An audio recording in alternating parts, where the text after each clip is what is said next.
उसका सम्मान करो, उनका आदर सत्कार करो, निश्चित रूपेण हमको पुण्य लगेगा। और एक बिंदु कहते हैं कि कृष्ण भगवान को नहीं मानता। एक पुस्तक छपी और उस पुस्तक का नाम था कृष्ण तेरी गीता जलानी पड़ेगी। बोलो, कृष्ण तेरी गीता जलानी पड़ेगी। और उस पुस्तक को धड़ल्ले से बांटा गया। मुसलमान लोगों ने उस पुस्तक को प्रक्षेप लगाए गए, देवी देवताओं को प्रक्षेप लगाए गए। न जाने हमारे कृष्ण भगवान को कितने प्रक्षिप्त किया गया, अश्लीलता से उसको वर्णन किया गया उस पुस्तक में। और वो सारी पुस्तक जो है बंटने लगी। जब वो पुस्तक हमारे पौराणिक लोगों के हाथ में आई, जो भागवत कथा करने वाले थे, कृष्ण के नाम पर रोटी सेकने वाले थे, जब उन्होंने उस पुस्तक को पढ़ा उनको दुख हुआ और वे सारे के सारे गांधी जी के पास गए। गांधी जी से जाकर के कहने लगे कि गांधी जी, हमारे योगेश्वर भगवान कृष्ण पर बड़ी गंदी गंदी टिप्पणी की है और ये बात गलत है, इस पुस्तक को बंद कराओ। तो गांधी जी ने कह दिया, ये तो उनकी स्वतंत्रता है, मैं किसी को क्या रोकूं। निराश होकर के, उदास होकर के सारे पौराणिक लोग अपने घर में बढ़ गए। किसी की हिम्मत नहीं पड़ी जो कृष्ण भगवान के नाम पर कथा करने वाले लोगों की, उसके नाम पर रोटी खाने वाले लोगों की जवाब देने की किसी की हिम्मत नहीं पड़ी। याद रखना दुनिया के लोगों, जब वो पुस्तक हमारे पंडित चमुपति एमए ने पढ़ी और वो उर्दू के विद्वान भी थे, संस्कृत के विद्वान भी थे, तो उन्होंने उसका जवाब पुस्तक दे करके, पुस्तक का जवाब पुस्तक लिख करके दे दिया। और उसके जवाब में एक पुस्तक लिख दी, उसके जवाब में एक पुस्तक लिख दी चमुपति एमए ने, रंगीला रसूल। अरे क्या लिखा बोलो? रंगीला रसूल। और कह दिया कि तुम अपने उस रसूल को देखो, आप हमारे योगेश्वर कृष्ण पे टिप्पणी लगाते हो, आप अपने उस रसूल को देखो जिसको आप अपना बहुत बड़ा पैगंबर मानते हो। जब वो पुस्तक का छपने का प्रकाशन की बात आई तो सब मौन हो गए। लेकिन वहां से राज्यपाल ने कहा कि आचार्यवर, आपने पूरा काम किया, लेकिन पुस्तक छापने का काम मैं करूंगा। तो पंडित चमुपति एमए ने कहा, राज्यपाल वहां से आप पता है पुस्तक छापने का परिणाम क्या होगा? बोले, मैं जानता हूं, जो पुस्तक छापेगा उसका परिणाम मौत है, मुसलमान उसको छोड़ेंगे नहीं।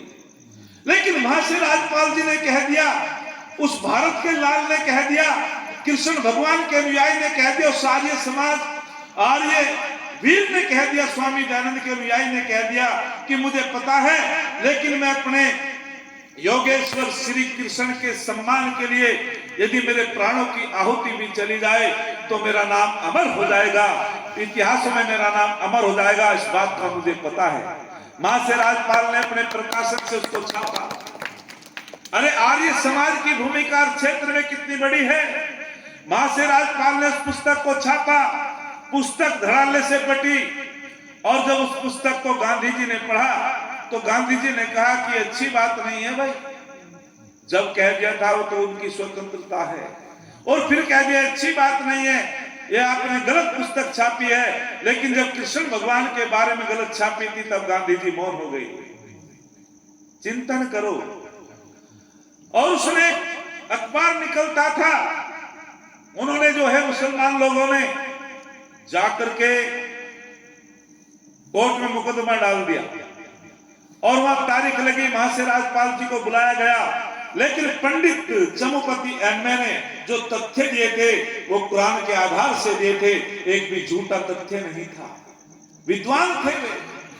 जब उन्होंने वहां तारीख लगी, वहां से राज्यपाल को बुलाया गया, कुछ मौलवी साहब को बुलाया गया और जाकर के उनसे पूछा कि जो इस पुस्तक में लिखा है क्या ये कुरान से अलग है? बोले जी कोई बात अलग नहीं है, कोई झूठी नहीं है। बरी कर दिया गया वहां से राज्यपाल। और जब बरी होकर के आया वहां से राज्यपाल तो गांधी जी ने एक स्टेटमेंट दे दिया, अरे कोई बात नहीं, कोर्ट से तो बरी हो गया, पर स्वयं निर्णय लो, ये तो गलती तो की है इन्होंने। और एक 19 वर्ष का इल्मुद्दीन नाम का एक नौजवान और उसने के हमले किए, हमले पे हमले करता चला गया, लेकिन तीसरे हमले पे वो कामयाब हो गया और वहां से राजपाल की गोली मार के हत्या कर दी। कितनी कुर्बानियां दी हैं, और एक ही नहीं, आपको मैं बताना चाहता हूं माता बहनों, भाइयों, बुजुर्गों, मां से राजपाल जी की हत्या हो गई, बलिदान हो गए, किसके नाम पर? अपने महान पुरुष योगी श्री कृष्ण के सम्मान पर, जो कहते हैं आर्य समाज नहीं मानता। जरा कान खोल कर सुनो। और उस्मान अली ने 1.5 लाख हिंदुओं को मुसलमान बना दिया था, 1.5 लाख, याद रखना। और जब सरदार वल्लभ भाई पटेल ने कहा था, गंगाराम नाम के लड़के ने इस पे बम फेंक दिया था, लेकिन वो बच गया, उसको कारावास में डाल दिया। लेकिन वो जब 2-3 साल बाद निकला तो सरदार वल्लभ भाई पटेल, यशस्वी गृह मंत्री, उन्होंने एक बात कही थी, अरे गंगाराम, यदि तुम आक्रमण ना करते उस्मान अली पर, नवाब पर, हैदराबाद के नवाब पर, उधर में पुलिस ना लाता, तो ये हमारे देश से निकल जाता, ये सरे जाता है तो आर्य समाज के वीरों को जाता है, स्वामी दयानंद को जाता है। ये सरदार वल्लभ भाई पटेल ने बात कही थी।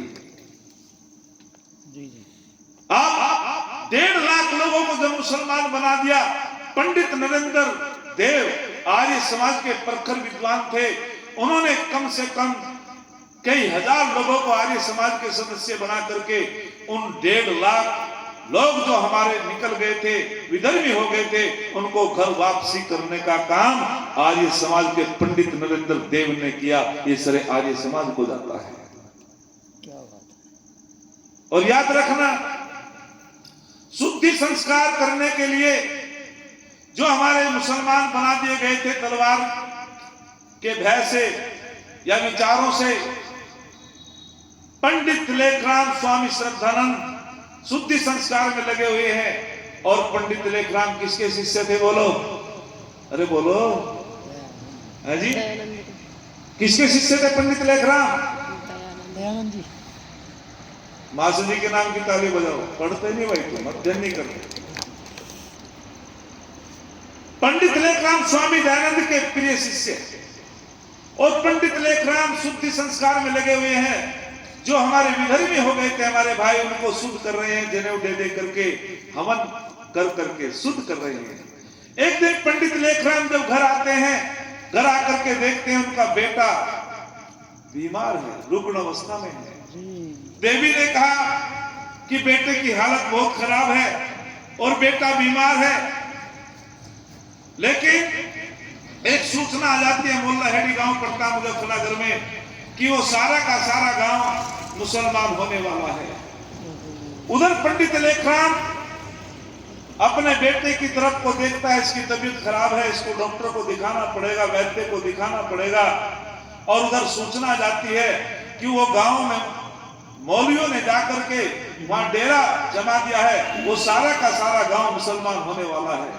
देवी ने कहा, पतिदेव आप उस गांव को जाकर के अपने भाइयों को संभालो, बचाओ, वहां आपको संवाद करना पड़ेगा, बेटे को मैं संभाल लूंगी। लेकिन पंडित लेखराम जिस ट्रेन में बैठे, वो ट्रेन एक्सप्रेस थी, वो उस स्टेशन पे रुकने वाली नहीं थी। लेकिन थोड़ी सी मंदी हुई और उन्होंने बिस्तरा छाती से लगा करके छलांग लगाई, उनको चोट बहुत आई, लेकिन इस गांव में प्रवेश किया। प्रवेश करने के बाद में उन्होंने चैलेंज कर दिया कि पहले मेरे से शास्त्रार्थ करना पड़ेगा, तब जाकर के हमारे भाइयों को आप इस्लाम धर्म में परिवर्तित कर सकते हो। ऐसे तर्क बुद्धि के पंडित लेखराम, उनकी तर्क वाचस्पति, उनकी तर्क बुद्धि के सामने कौन टिकने वाला था। कहते हैं कि जब शास्त्रार्थ चला, सारे के सारे मौलवी साहब पराजित हो गए। एक बीच में सूचना आई, तार आया, एक बंधु ने कहा, पंडित जी महाराज वो सूचना आप कैसी है, आपने हमको नहीं बताया। वे मौन हो गए। याद रखना दुनिया के लोगों, जब वे मौन हो जाते हैं पंडित लेखराम, और बाद में बताते हैं अपने सारे गांव को बचा लिया, मुसलमान बनने से बचा लिया, विधर्मी होने से बचा लिया, तो पंडित लेखराम जब कहते हैं कि उस समय तो हमारा संवाद चल रहा था, जब मैं घर से चला था, मेरे बेटे की हालत बहुत खराब थी, मेरा बेटा बीमार था। लेकिन मैं तो यहाँ शास्त्रार्थ में आ गया अपने भाइयों को बचाने के लिए। अरे उनकी कुर्बानी देखो, जिन्होंने अपने घर की परवाह नहीं की, बेटे की परवाह नहीं की, पत्नी की परवाह नहीं की, और उन्होंने अपने इस सनातन धर्म की रक्षा के लिए अपने प्राणों की आहुति दे दी। पंडित लेखराम का बेटा जो बीमार था, उसका ठीक प्रकार से उपचार नहीं हो पाया और उसका इलाज नहीं हो पाया, वो संसार से चल बसा। पंडित लेखराम कहता है कि वो मेरा बेटा, उसका यदि मैं ठीक उपचार समय पे करा देता तो उसके प्राण बच सकते थे, लेकिन मैं अपने भाइयों को बचाने के लिए यहाँ आ गया और वो मेरा बेटा संसार से चल बसा। वो मेरा बेटा संसार से चल बसा।